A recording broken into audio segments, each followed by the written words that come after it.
Queridos, convido vocês a abrirem comigo, por favor, a carta de Paulo aos Efésios, capítulo 4, verso 17, até o versículo 24. Carta de Paulo aos Efésios, capítulo 4, versos 17 até o versículo 24. Falaremos sobre o tema de que o povo de Deus possui um chamado para viver de acordo com a transformação promovida por Deus e por sua palavra.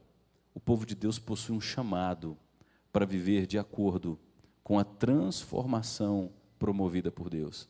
É sobre isso que Paulo trata nos versos 17 a 24 do capítulo 4 de sua carta aos Efésios. Diz-nos assim a palavra do Senhor: Isto, portanto, digo, e no Senhor testifico, não vivam mais como gentios, que vivem na vaidade dos seus próprios pensamentos, tendo o seu entendimento obscurecido, separados da vida que Deus concede, por causa da ignorância em que vivem pela dureza do seu coração. Tendo se tornado insensíveis, eles se entregaram à libertinagem, para de forma desenfreada cometer todo tipo de impureza. Mas não foi assim que vocês aprenderam de Cristo, se é que de fato ouviram falar dele e nele foram instruídos segundo é a verdade em Jesus. Quanto à maneira antiga de viver, vocês foram instruídos a deixar de lado a velha natureza que se corrompe segundo desejos enganosos, a se deixar renovar no espírito do entendimento de vocês e a se revestir da nova natureza, criada segundo Deus em justiça e retidão procedentes da verdade. Nós entramos na parte prática da carta de Paulo aos Efésios. Nos 3 primeiros capítulos ele estabelece toda a fundamentação bíblico-teológica. Do capítulo 4 em diante, Paulo começa a falar das aplicações. Uma vez que nós fomos lavados pelo sangue de Jesus, uma vez que Deus, por sua graça, quebrou as prisões que nos encarceravam, que nos mantinham acorrentados, Deus nos libertou do império das trevas, Deus arrancou de nós o amor pelo pecado, Deus nos arrancou do jugo do próprio diabo. Uma vez que Deus nos transformou por completo, Paulo agora diz que nós devemos viver de maneira harmoniosa com a transformação que recebemos. E ele vai aqui, dos versos 17 a 19, fazer um apelo a uma vida harmonizada ao novo nascimento promovido pela obra de Jesus. Se você observar o versículo 17, Paulo começa dizendo: Isto, portanto, digo, e no Senhor testifico, não vivam mais como vivem os gentios. Paulo faz um apelo, e é mais que um apelo, Paulo faz uma convocação. Eu digo a vocês, eu apelo a vocês, e o apelo não tem a minha autoridade simplesmente, eu tenho certeza que eu também falo em nome de Deus. Quando Paulo diz, e no Senhor testifico, o argumento dele é, tudo o que eu digo está em harmonia com toda a revelação bíblica, com toda a vontade de Deus. E o apelo de Paulo é, não vivam mais como vivem os gentios. Quem são os gentios? São todas as pessoas que não foram transformadas pela obra de Jesus Cristo. Os gentios são os incrédulos, os gentios são os pagãos, os gentios são os ímpios, os gentios são aqueles que mesmo dentro de igrejas não tiveram seu coração transformado, rendido ao senhorio e à salvação de Jesus Cristo. Os gentios estão tanto dentro dos nossos prédios quanto fora dos nossos prédios, são aqueles que ainda se mantêm alheios à vida com Deus. E Paulo faz esse apelo, essa convocação. Se você foi transformado pelo sangue poderoso de Jesus Cristo, você precisa viver completamente diferente da maneira como aqueles que não foram transformados vivem, porque o Evangelho gera mudanças reais. E aí Paulo vai começar a descrever como vivem as pessoas distantes da transformação que Deus realiza. Ele segue dizendo no versículo 17 que os gentios vivem na vaidade dos seus próprios pensamentos. Os gentios são pessoas que seguem suas próprias maneiras tolas de pensar. A palavra vaidade aqui se refere a tudo aquilo que é inútil, a tudo aquilo que não tem valor. Aquela pessoa que ainda não foi encontrada realmente por Cristo, ela não tem a palavra de Deus e a vontade de Deus como o seu freio moral. Ela é a senhora de si, da forma como pensa, vive. Aquilo que deseja falar, fala. Ela é senhora de si, ela é dona de seu destino. Ela vive segundo seus desejos e suas paixões tolas.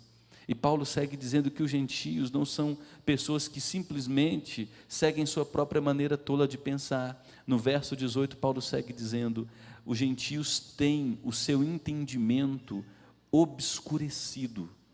O que Paulo está dizendo é que gentios são aquelas pessoas que também possuem a razão cheia de trevas. A mente de pessoas que não têm Cristo e sua palavra como seu referencial é uma mente que anda na escuridão. As categorias de pensamento são todas equivocadas. Paulo diz que os gentios, ainda no verso 18, vivem também distantes da vida com Deus. Ele segue dizendo: são separados da vida que Deus concede. Eles se recusam a viver segundo a vontade revelada por Deus. E Paulo explica que os gentios vivem separados da vida que Deus deseja para o seu povo por duas razões. Em primeiro lugar, por causa da ignorância em que vivem. E a palavra ignorância no original é muito forte. Paulo diz que as pessoas que não foram transformadas, tanto fora quanto dentro dos nossos prédios, elas vivem como animais com venda nos olhos, possuem uma cegueira moral e espiritual. É por isso que a gente constata tantos escândalos dentro da igreja, escândalos de adultério, escândalos morais terríveis.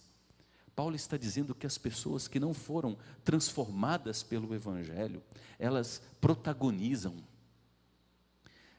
uma vida absolutamente licenciosa, uma vida sem freios, sem limites, uma vida marcada pela luxúria. O prazer e o culto a si mesmo é o referencial dessas pessoas que não têm Deus como sua fronteira. Paulo segue dizendo que as pessoas distantes de Deus, elas vivem na ignorância também por causa da dureza do seu coração. Note como ele termina o versículo 18. As pessoas têm o seu entendimento obscurecido, são separados da vida que Deus concede, e ele explica, por causa da ignorância em que vivem, e porque o coração dessas pessoas é endurecido. As duas razões aqui citadas por Paulo, a ignorância em que vivem e o coração endurecido, deixam claro que o homem ou a mulher só vivem distantes de Deus porque eles querem. Eles são indesculpáveis, livres e voluntariamente. Aquelas pessoas que fizeram sua profissão de fé, mas não vivem em harmonia com a novidade de vida promovida pelo Evangelho, ela não vive porque ela é absoluta e voluntariamente desobediente a Deus. Paulo diz: o homem faz isso porque livre e voluntariamente ele vira as costas ao conhecimento de Deus e se recusa a se subordinar à vontade de Deus. Nenhum homem e nenhuma mulher são desculpáveis diante de Deus por não viverem à luz dos padrões revelados por Deus. Paulo segue dizendo ainda no versículo 19 que as pessoas ímpias e aqueles que têm cara de crente, mas são ímpios, no versículo 19, eles deixaram de se preocupar com a voz de Deus. Eles, tendo se tornado insensíveis, se entregaram à libertinagem para, de forma desenfreada, cometer todo tipo de impureza. Só que a nossa tradução, ela é muito suave. No original, Paulo desce o porrete. As linguagens que Paulo utiliza aqui mostra muito como o nosso mundo é marcado. Paulo fala de porneia, de sexo sem freio. Paulo fala de devassidão moral. Paulo diz que os gentios são aquelas pessoas que Deus não é mais, Deus nunca foi, e Deus não é o seu referente, Deus não é seu limite, sua fronteira. Elas são donas de si, senhoras de seu pensamento, a maneira como pensam é que é o correto, é que é o absoluto para elas, e elas, por não terem Deus como sua fronteira, elas se entregam sem freio a todo tipo de paixão e sujeira. E Paulo desenvolve mais esse raciocínio em sua carta aos Romanos. E eu quero pedir que você volte algumas páginas, deixando marcado Efésios capítulo 1, Efésios capítulo 4, volte em Romanos capítulo 1. E note o que Paulo nos diz a respeito dos gentios. Em Romanos capítulo 1, versículo 18 em diante, Paulo diz que há uma ira de Deus. E essa ira se revela do céu contra toda a impiedade e injustiça dos seres humanos, que por meio da sua injustiça suprimem a verdade. Olha o que Paulo nos diz, que o ser humano recebe a justiça de Deus, mas o ser humano abafa a justiça de Deus. E pelo ser humano abafar a justiça, o senso correto de Deus, há uma ira de Deus que é derramada sobre o ser humano, legitimamente. E Paulo segue dizendo no verso 19, pois o que se pode conhecer a respeito de Deus é manifesto entre eles, porque Deus lhes manifestou. Porque os atributos invisíveis de Deus, quais são os atributos invisíveis de Deus? Paulo responde, o seu eterno poder e a sua divindade claramente se reconhecem desde a criação do mundo, sendo percebidos por meio das coisas que foram criadas. Por isso, os seres humanos são indesculpáveis. O que Paulo está dizendo aqui? Quando qualquer ímpio abre a janela de sua casa e contempla a criação, ele recebe duas revelações, de que há um Deus Criador e de que há um Deus Todo-Poderoso por trás da criação. Toda a diversidade da criação aponta a divindade que é real, existe um Deus, e aponta o poder desse Deus. E aí Paulo diz que os seres humanos, no lugar de adorarem a esse Deus, revelado por meio da criação, se endureceram. E por terem se endurecido para o único Deus, a ira de Deus agora é derramada justamente sobre todo o ser humano. E Paulo segue desenvolvendo esse raciocínio no versículo 21, dizendo, porque as pessoas, tendo o conhecimento de Deus, revelado pela criação, não o glorificaram como Deus, nem lhe deram graças. Pelo contrário, mesmo o ser humano, vendo através da criação que existe um Deus, e que esse Deus é cheio de poder, se tornaram nulos em seus próprios raciocínios, e o coração insensato deles se obscureceu. O ser humano olha a criação, no lugar de adorar o Deus revelado por meio da criação, o ser humano diz, não existe um Deus. Nós somos a referência, nós somos pequenos deuses, nós construímos a verdade. E aí o ser humano adquire um entendimento negro, um entendimento obscurecido, um entendimento embotado. E Paulo segue nos dizendo, no versículo 22, dizendo que eram sábios, os seres humanos, por não adorarem a Deus, se tornaram tolos. E qual é a revelação de que o ser humano se tornou tolo? Eles trocaram a glória do Deus incorruptível, do Deus perfeito, por imagens semelhantes ao ser humano corruptível, às aves, aos quadrúpedes e aos répteis. Uma das evidências de que o ser humano se tornou tolo é que ele adora a criatura no lugar do Criador. Ele se tornou um idólatra.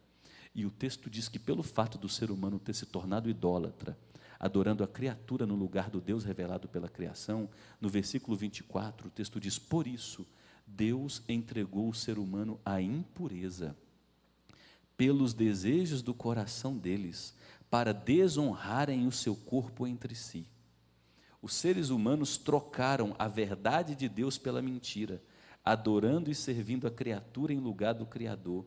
esse Deus que é o Criador, Ele é bendito para sempre, amém. Como a criatura adora a criatura no lugar do Criador? Paulo explica, por causa disso, Deus os entregou a paixões vergonhosas, porque até as mulheres trocaram o modo natural das relações íntimas por outro, contrário à natureza. Da mesma forma também os homens, deixando o contato natural da mulher, se inflamaram, se incendiaram mutuamente em sua sensualidade, cometendo indecência, homens com homens, e recebendo em si mesmos a merecida punição do seu erro. Vamos relembrar a sequência do argumento de Paulo até aqui? Todo ser humano é indesculpável diante de Deus, porque a criação revela que há um Deus, e a criação revela que há um Deus cheio de poder. Pelo fato do ser humano não adorar o Criador revelado pela criação e adorar a si mesmo, Deus derrama ira sobre o ser humano. Deus represa a ira sobre o ser humano. E o ser humano, no lugar de adorar ao Deus Criador revelado pela criação, adora a criatura, se torna idólatra. Na medida em que o ser humano se torna idólatra, Deus solta a corda e o freio moral que prende a humanidade. E Deus diz: vocês não querem me adorar? Vocês não querem me amar? Então vão. E quando Deus solta o freio moral do ser humano, o que acontece? Uma sexualidade transviada. Mulheres e homens inflamando o corpo com o mesmo sexo. Então aquilo que a nossa cultura celebra como o apogeu da liberdade, é a revelação máxima da ira de Deus que entregou o ser humano a si mesmo para cometer todo tipo de sujeira. Revela o quanto o ser humano se distanciou de Deus. Enquanto a nossa sociedade celebra liberdade, tolerância, Paulo está revelando, é sinal de que a justiça de Deus está intensa. Porque quando Deus solta a coleira que nos prende e nos deixa entregues ao nosso próprio caminho, a gente percebe o quanto a gente vai fundo no pecado e na impureza suja. E mesmo fundos no pecado e na impureza suja, a gente chama isso ainda de beleza, de liberdade e de felicidade. É a criatura se adorando enquanto come lavagem e se suja com a lama com os porcos. No verso 28, Paulo diz: e por haverem desprezado o conhecimento de Deus, o próprio Deus os entregou a um modo de pensar reprovável, para praticarem coisas que não convêm. Os homens e mulheres estão cheios de todo tipo de injustiça, perversidade, avareza, maldade. Estão cheios de inveja, homicídio, discórdia, engano, malícia. São difamadores, caluniadores, inimigos de Deus, insolentes, arrogantes, orgulhosos, inventores de males, desobedientes aos pais, insensatos, desleais, sem afeição natural, sem misericórdia. Eles conhecem a sentença de Deus, de que os que tais coisas são passíveis de morte, de que os que praticam tais coisas são passíveis de morte, mas eles não somente as fazem, mas também as aprovam, os que as praticam. E é sobre isso que Paulo está discorrendo em Efésios capítulo 4. Ele está dizendo para o povo de Deus: vocês foram transformados pelo sangue bendito de Jesus Cristo, pelo sangue que foi derramado dentro do decreto eterno de Deus antes da fundação do mundo.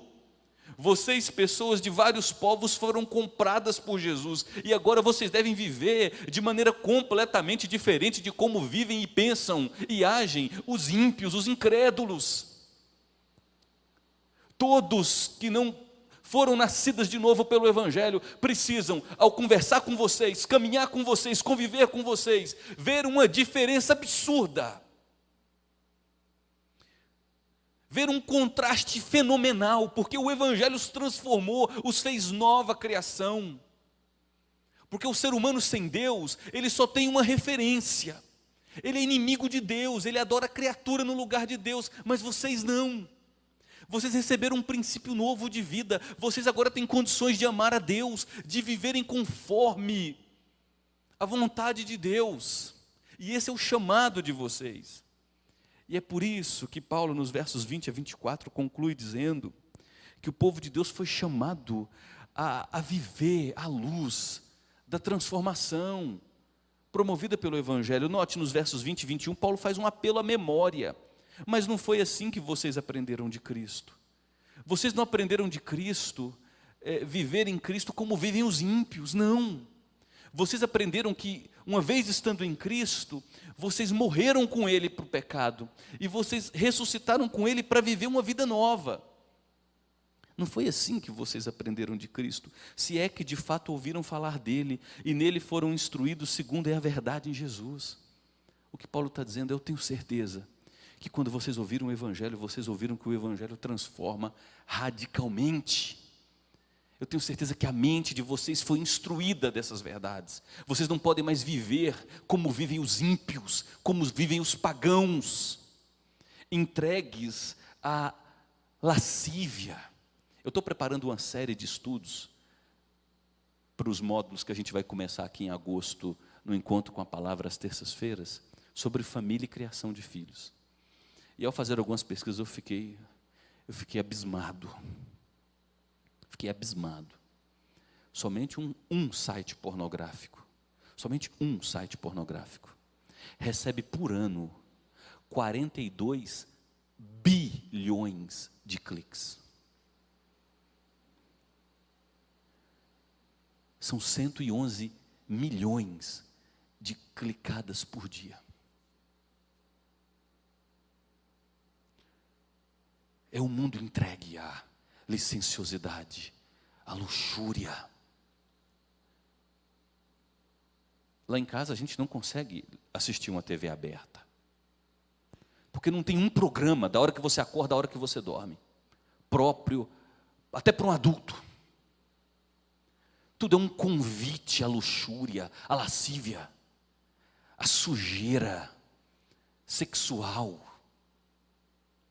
E Paulo diz, está diante dos nossos olhos, a nossa sociedade sodomizada, nossos relacionamentos. Você recebe isso por WhatsApp, está nas mídias, está em tudo. Eu não participo de TikTok, eu não tenho aplicativo instalado, mas eu sei, por fontes que tentam influenciar ali dentro, por influenciadores digitais cristãos, que o TikTok é uma plataforma onde a presença de pré-adolescentes sendo sensualizados é algo absurdo. Crianças dos 9 aos 12 anos sendo erotizadas por meio dessas plataformas. Porque essa é a característica do mundo ímpio. E Paulo diz, eu tenho certeza que vocês ouviram que a mensagem do Evangelho transforma quem se rende a Cristo Jesus. E ele faz um apelo de que nós somos um povo chamado à renovação completa. Nos versos 22, Paulo vai dizer, quanto à maneira antiga de viver, vocês foram instruídos a deixar de lado a velha natureza. E ele vai dizer que essa velha natureza, ela se corrompe segundo desejos marcados por engano.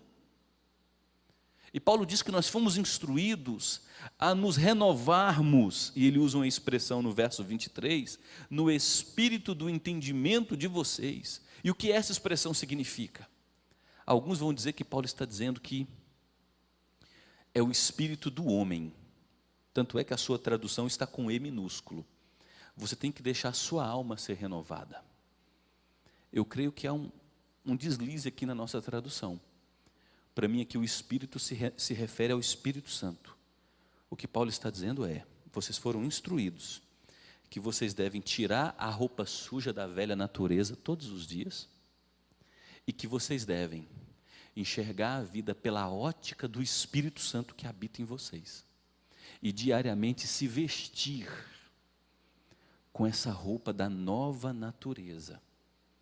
E ele vai terminar o verso 24. A se revestir da nova natureza, que é criada segundo Deus, em justiça e retidão, que vem da verdade. O que Paulo está dizendo aqui, Paulo faz um contraste. Ele diz que a velha natureza é marcada por desejos apodrecidos. E a nova natureza, ela anda em justiça e retidão. Ela faz o que é correto.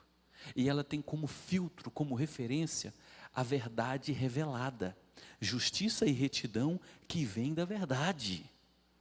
Paulo está dizendo, vocês foram chamados, lavados pelo sangue do Cordeiro, e agora todos os dias vocês têm que tirar essa roupa suja, apodrecida, fedorenta da velha natureza, e todos os dias vocês precisam se vestir com a roupa da nova natureza, porque o Espírito Santo habita em vocês. E a roupa da nova natureza, ela vive em justiça e retidão, segundo a revelação da verdade.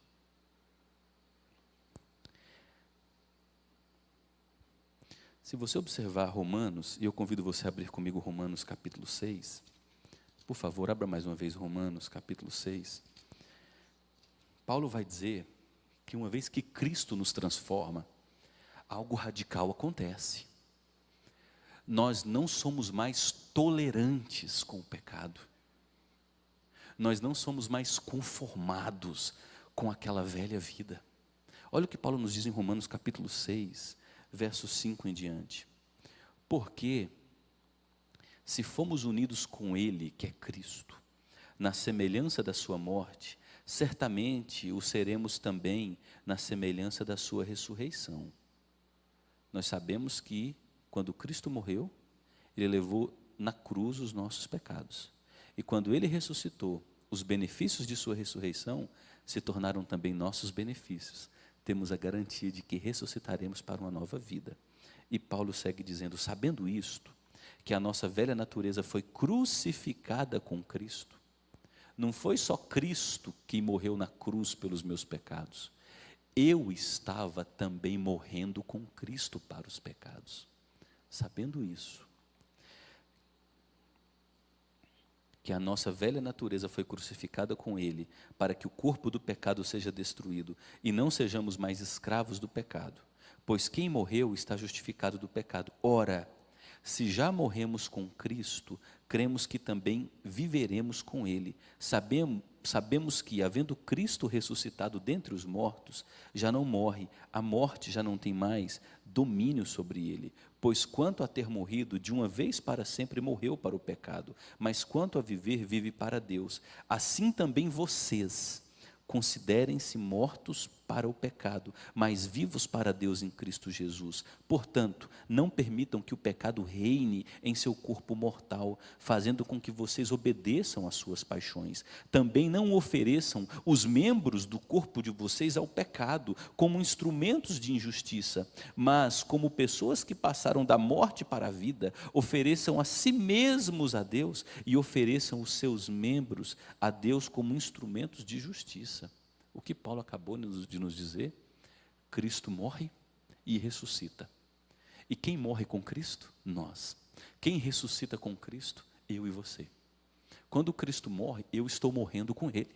Meus pecados estão sendo punidos nele. Meus pecados estão sendo cravados no Calvário com Ele. E quando Cristo ressuscita, Ele não ressuscita sozinho. Nós ressuscitamos para uma novidade de vida. E agora, o pecado não pode mais ser senhor sobre as nossas vidas. E Paulo está dizendo aos Efésios, foi essa a mensagem que vocês ouviram. Que o pecado não é mais senhor sobre vocês. E o que vocês têm que fazer todos os dias? Romanos capítulo 12. Paulo nos diz nos 2 primeiros versículos. Portanto, irmãos, pelas misericórdias de Deus, eu peço que vocês ofereçam o corpo de vocês como sacrifício vivo, santo e agradável a Deus. Nós nos oferecemos a Deus diariamente em sacrifício. E isso é um culto racional. Eu tenho um entendimento de que eu morri para o pecado e que agora eu vivo para Deus. E não vivam conforme os padrões, os valores desse mundo, a agenda, a cartilha desse mundo. Mas deixem que Deus, olha o filtro do Espírito Santo aqui, os transforme pela renovação da mente, para que vocês experimentem a boa, agradável e perfeita vontade de Deus. Há um padrão apodrecido no mundo, mas vocês têm o referencial da verdade, que mostra justiça e retidão, e é sobre esse referencial da verdade que vocês devem andar. Vocês não são agora, vocês não são mais a última referência. Não é o ser humano que dita a verdade, não é aquilo que eu penso que vai ditar a verdade. O que dita a verdade é a revelação bíblica, é nela que eu creio, ela é a minha fronteira, ela é os meus limites, ela é o meu absoluto. E como povo de Deus, eu não vivo mais como os gentios, os incrédulos, os pagãos, aqueles que não têm Deus. Eu vivo conforme a revelação da verdade. Diariamente eu tiro a roupa suja e todo dia eu ponho uma roupa nova. Essa é a minha luta. E esse é o apelo que Paulo faz ao povo de Deus. Não vivam como gentios e relembrem o chamado de vocês todos os dias. Eu trago duas conclusões aqui. A primeira delas é: quando o poder de Deus nos alcança e transforma, quando o poder de Deus nos alcança e transforma, algo radical acontece. Tudo se faz novo. Em 2 Coríntios 5, verso 17, Paulo usa a expressão criação. Aquele que está em Cristo foi feito nova criação. Deus não tira a minha camiseta, a minha blusa e põe uma outra. Ele não lava a roupa suja. O que Deus me fez fazer foi nascer de novo. Ele mata a velha pessoa em Cristo no Calvário e ressuscita uma nova pessoa, um novo Renato com Cristo, quando Ele ressuscita ao terceiro dia. Então nós precisamos nos lembrar que quando o poder de Deus nos alcança, tudo se faz novo, não dá mais para viver como vivíamos antes, todas as esferas da nossa vida são transformadas. E a segunda aplicação, que é fundamental, meu irmão e minha irmã, que eu e você nos recordemos de que a partir do momento que ocorreu o nosso novo nascimento, nossos olhos espirituais se abriram para enxergar que nós estamos inseridos num verdadeiro combate. A partir do momento que nós nascemos de novo em Cristo, nossos olhos espirituais que antes eram cegos, não existiam, eles se abriram. E a gente passou a enxergar que nós estamos inseridos dentro de um verdadeiro combate. Nós estamos dentro de uma verdadeira guerra. Essa guerra sempre existiu, só que nós não tínhamos olhos para ver. Nós éramos servos, cativos pelas mãos do diabo, mas Deus nos trouxe para o seu reino de amor. E a velha natureza nossa, que ainda permanece, ela faz de tudo para nos prejudicar. Essa é a verdadeira guerra. E quando nós nascemos de novo, os nossos olhos abrem para enxergar que nós estamos nessa guerra, onde a gente tenta tirar todos os dias essa velha natureza e nos enchermos com os princípios da nova natureza. Onde é que isso está revelado? Quero te pedir para ir para um último texto bíblico essa noite, Gálatas, carta de Paulo aos Gálatas, capítulo 5. Paulo vai nos dizer, nos versos 16 e 17 de Gálatas, capítulo 5, digo, porém, o seguinte: vivam no Espírito. E viver no Espírito significa vivam conforme o novo nascimento que Deus promoveu a vocês. E jamais satisfarão os desejos da carne. A carne aqui é a nossa velha natureza. Porque a carne, que é a nossa velha natureza, trava uma luta contra o Espírito, que é o novo princípio de vida implantado em nós. E o Espírito luta contra a carne, a velha natureza, porque são opostos entre si, para que vocês não façam o que querem. Mas se vocês são guiados pelo Espírito, vocês não estão debaixo da lei. E no verso 19, Paulo diz que a gente conhece muito bem quais são as obras da carne. Ele vai dizer que é a imoralidade sexual, todo tipo de impureza, todo tipo de libertinagem, a idolatria, feitiçaria. E feitiçaria inclui uma gama enorme aqui: adivinhação, sorte, previsibilidade, macumbaria e um monte de outras coisas. Inimizade é obra da carne, nossas brigas, nossas rixas, os ciúmes, as iras, as gritarias, as discórdias, as divisões, as facções, a amargura, a inveja, o beber sem controle, as orgias, sexualidade corrompida. Tudo isso é obra da carne. estou gritando, tenho acesso de cólera o tempo todo, viver na minha casa comigo é viver um inferno. Ah, eu nasci assim, eu cresci assim, eu vou morrer assim. Já viu gente assim? Que você tenta conversar com ela, mas não tem por onde chegar, a pessoa é estupim-curta, é nervosa e se descrente. Paulo diz, espera aí, tem alguma coisa errada. Porque se você nasceu de novo, você tem que entender que você está dentro de um combate. E o seu combate é para você tirar essa velha roupa podre e se vestir com a nova roupa dada pelo Espírito Santo. E que roupa foi essa? E que roupa é essa dada pelo Espírito Santo? Paulo vai explicar no verso 22 que essa roupa é o amor, é a alegria, é a paz, a longanimidade, que é paciência estendida, bondade, benignidade, fidelidade, mansidão, domínio próprio. Olha o verso 24. E aqueles que são de Cristo, aqueles que estão em Jesus de fato, eles crucificaram essa velha natureza com suas paixões. A velha natureza é cheia de desejos apodrecidos. Tudo para te destruir. Tudo para te manter acorrentado num jugo de escravidão e morte. Eu sugiro 2 aplicações. A primeira delas é, meu irmão e minha irmã, de coração, revise a sua maneira de conversar. Revise suas piadas, revise seu círculo de relacionamento e revise o seu entretenimento na privacidade. Analise se suas conversas, se seu entretenimento na privacidade, analise se suas amizades, analise se aquilo que você mostra, aquilo que você publica, analise se tudo isso está em harmonia com o novo princípio de vida dado por Deus a você. Se não está, se arrependa.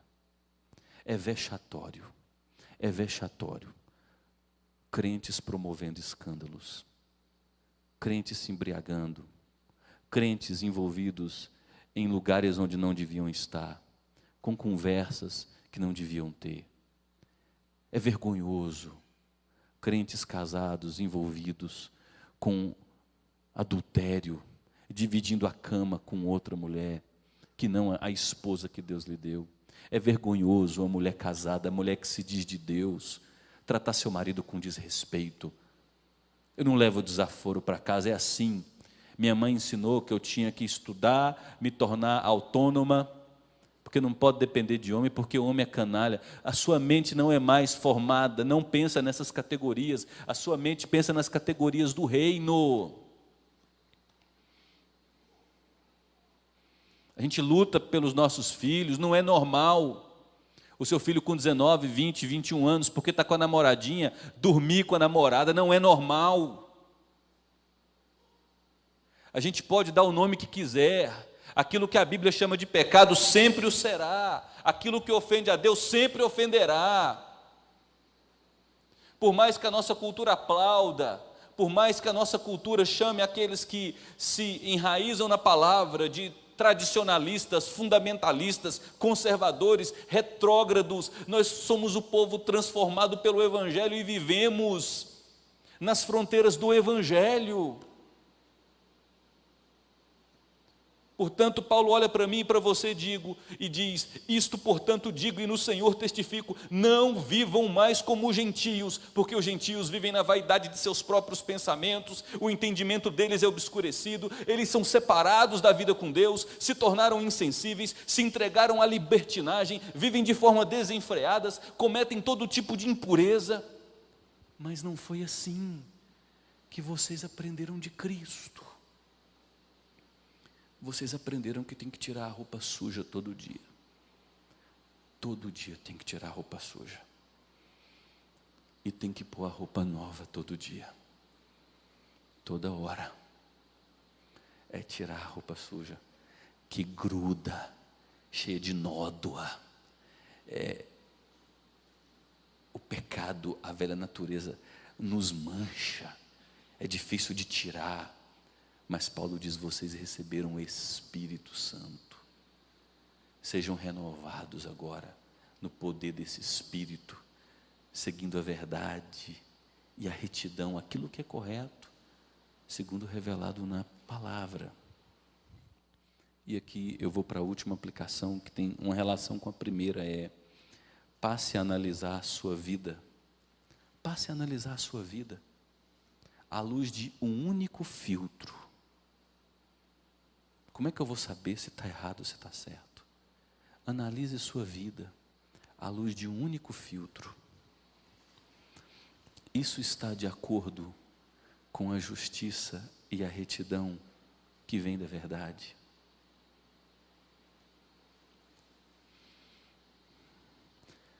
O pecado se tornou algo tão normal em nossa cultura, tão celebrado, e ele está tão misturado em nosso meio. A igreja de Jesus está tão secularizada.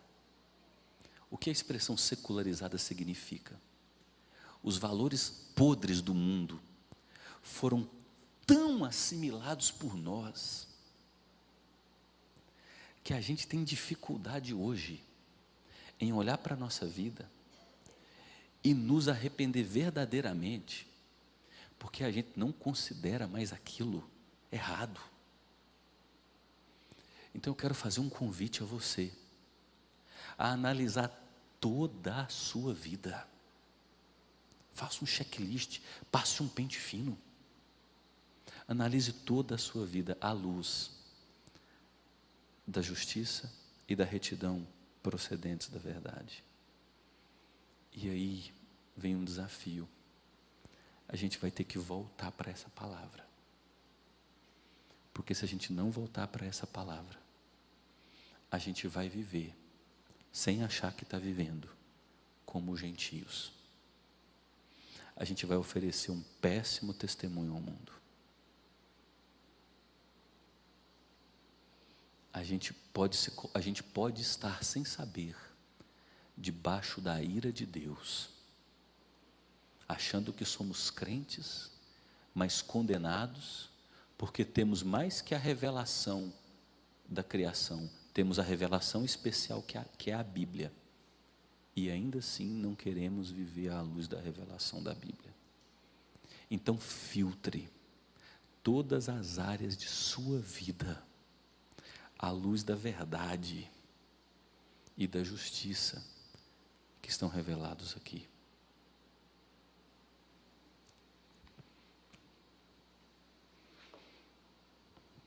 Amém, irmãos? Orar? Vamos ficar em pé, vamos orar.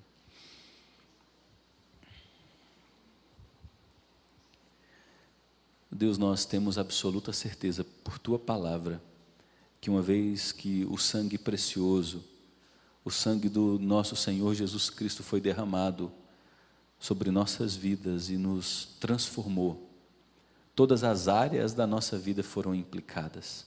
Nós somos dele, devemos viver para ele, para a glória dele. E ó Deus, nós clamamos que o Senhor nos transforme à imagem de Jesus. E fazemos uma oração extremamente ousada como igreja aqui agora. Utilize todos os recursos que o Senhor achar necessários para transformar nossas vidas à imagem de Jesus. Que nós, como teu povo, ofereçamos ao mundo um testemunho fiel da tua palavra. Que no nome de Jesus possamos viver em harmonia a tua revelação bíblica. Ó Pai, não permita que sejamos pedra de tropeço para os ímpios.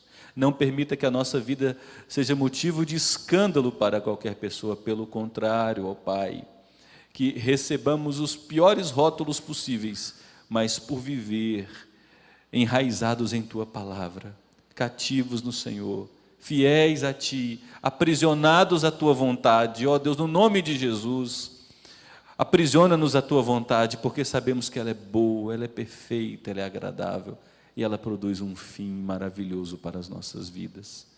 Ó Deus, revela ao Teu povo, mostre a cada um de nós os pecados de estimação que nos separam de Ti, que tem sido um obstáculo para desenvolvermos comunhão íntima com o Senhor, tem sido um obstáculo para desenvolvermos comunhão com os outros irmãos, tem sido um obstáculo para servirmos a tua igreja, no nome de Jesus. Ó Deus, desmascare as mentiras que porventura estamos crendo. Tenha misericórdia de nós, mostra-nos conforme a tua palavra a verdade e que sigamos firmados nessa verdade. Esse é nosso desejo, ó Pai. Esse é nosso desejo como teu povo, e esse é nosso pedido nessa noite. Que o Senhor nos fortaleça pelo poder do teu Espírito a vivermos segundo a tua palavra, que é boa, perfeita e agradável. E que a graça desse Deus poderoso, que o amor de Jesus, que por todos nós se entregou, quebrando a algema do pecado, a condenação da morte, e que a presença, o poder do Espírito Santo sejam derramados poderosa e abundantemente sobre cada um de nós hoje e todos os dias, nos armando para essa luta feroz, essa luta terrível, que é a luta para que a vontade do Espírito prevaleça contra as obras da nossa velha natureza, da carne, e que assim vivamos a vontade de Deus, para a glória dEle. Amém. Amém.